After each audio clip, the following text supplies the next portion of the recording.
یلدا ایک ایرانی تہوار ہے جو سال کی سب سے طویل اور تاریک رات میں منایا جاتا ہے۔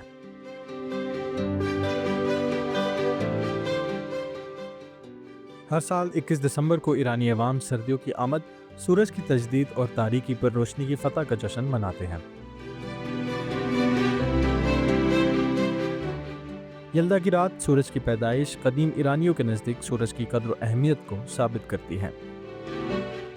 افغانستان، تاجکستان، ازبکستان، ترکمنستان اور قزقاز کے بعض ممالک جیسے آذربائیجان اور آرمینیا بھی اسی روایت میں شریک ہیں اور یلدا کی رات بھرپور انداز میں مناتے ہیں۔ فلکیاتی طور پر یہ شمالی نصف کرۂ زمین کے سرما کی انقلاب کی رات ہوتی ہے۔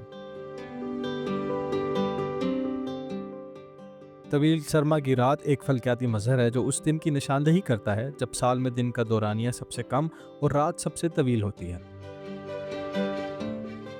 جب دن طویل ہونا شروع ہوتا ہے تو قدیم ایرانیوں کا عقیدہ ہے کہ تاریکی پر روشنی کی فتح ہو گئی ہے، اسی لیے وہ پوری رات جشن مناتے ہیں۔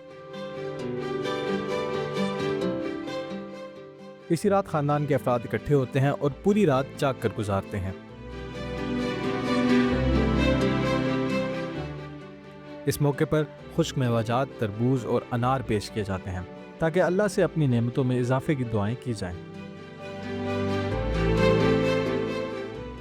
ان پھلوں میں لال رنگ طلوع صبح کی سرخ رنگ اور زندگی کی روشنی کی علامت ہے۔